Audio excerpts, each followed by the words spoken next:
And he is seated already, but as part of our Mission Ghana initiative was brought to you by Star Ghana, the European Union, DFID and UK Aid, we traveled to Pandai where we realized that, well, a community there had the teachers absent from school.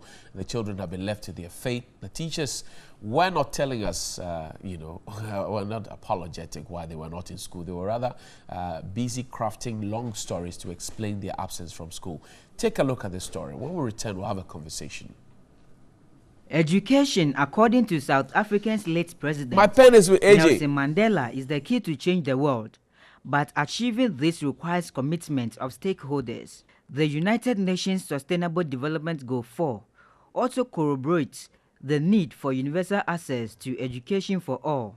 However, this is a mirage for pupils at Bola, in the Pandai district of the northern region. Here, teaching and learning are not effective because teachers, who are the key stakeholders, do not regularly attend school.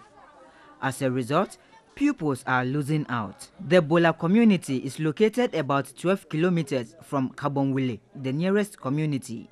The mission team's investigations revealed that district authorities do not frequent the area due to the long distance they would have to cover from Pandai, the district capital. This has given teachers the luxury to stay away from school and deprive pupils of their right to education. The mission team arrived at the Bola Basic School at about 8:30 one Monday morning. Pupils had reported to school in their numbers, but there were no teachers at school. There are no learning materials, and so pupils are whiling away instructional hours, playing football in the classrooms. And so that was the story. That's the plight of the children there. Bright Apia is the boss at the Child Rights International Office. Chief, welcome. Good to see you one more time. Yes. This is the situation. You have been advocating for children to be in school, to be given the right help, the right coaching and everything.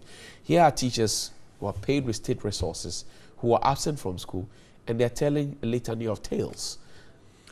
Yes, it's unfortunate, but I think that I have to also congratulate your team for doing that sports check and bringing some of these things out. And I think that it's one of the things that we should be doing to bring to the attention in terms of the authorities and what they have to do. Well, this is purely based on the circuit supervisors and what they have to do to ensure that teachers report on time and do what they are supposed to do.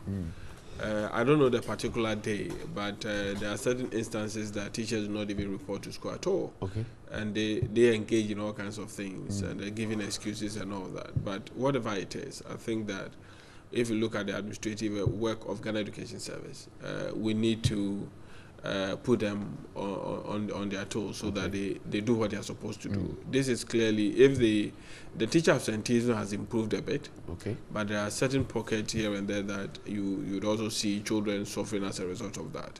This is not a school that is lacking facilities generally, because if you look at the furnitures that they have, the number of people that are in that school clearly point to the fact that at least the community is committed in sending their children to school.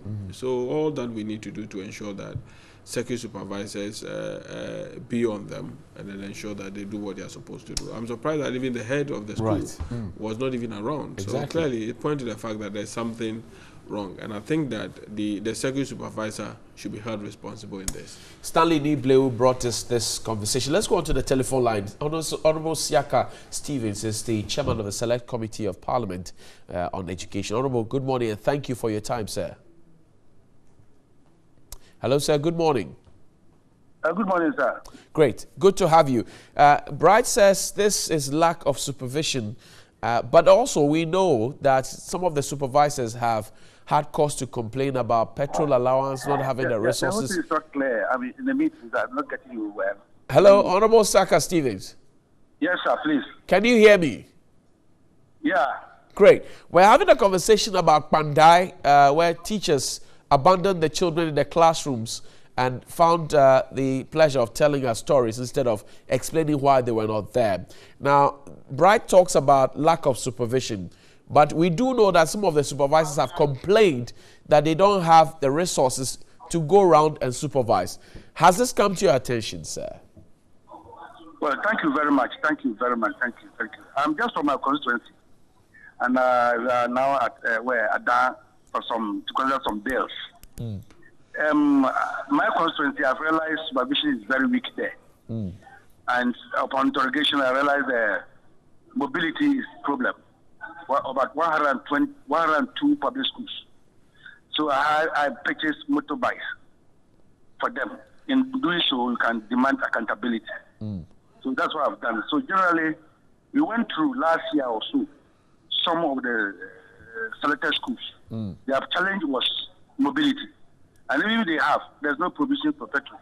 Okay. So virtually, it's weakening the whole system. There will be good policies in place, but the needed materials that may be required to motivate supervisors to move is a challenge. It is true. SDG Goal 4 says children have a right to education. That right, by this action, by the lack of resources, is being curtailed. How does that hit you as the chairman of the Select Committee of Parliament on Education?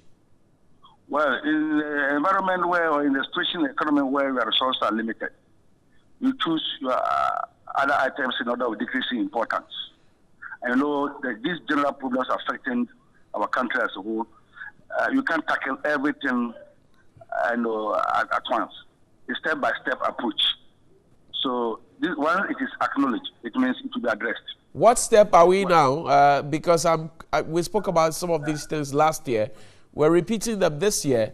We have had money to buy other things. And we say education our children is what? A step-by-step approach? Is that the understanding I'm getting from you? Yeah, the understanding is that you have to make sure you create access to all Ghanaian children in the country. That's number one. Okay. And in doing so, you may face challenges. You know, having resources for some people to do supervision, and you have majority chunk of the people staying home. Which one is better? Allowing them to go to school and then charge the head of institutions while waiting for supervisors to also give up their best. I think we are making a movement, but like I told you, you can't solve all the problems at a go. Do you want to make us a promise in this issue at Bandai? Do you want us to make us a promise? Yeah, we will even soon go out for this outreach program to see how far the double track is working. Okay. And they will bring a report to Parliament. I thank you. Honorable Siaka Stevens. Yeah. Grateful for your time this morning. He's the chairman of the Select Committee of Parliament on Education. Right. Step-by-step approach. Are we getting there? Are we winning? Are we losing? What is it? Yeah, well, sometimes it's a bit confusing when you hear policymakers giving different, outlining different approaches in terms of how we should handle education. Okay. Which, of course, clearly we've defined a path that we want to go through. Beyond what is within their political manifesto, there's international commitment that we have also made. Right. And we've signed up to some of these things. One has to do with the UN Convention on the Right of the Child, which also gives the right to education to children. Okay. And in there, it talks about compulsory basic education for all. And we must ensure that we do all that we can within our power to provide certain services. And in the Constitution itself, we have it there.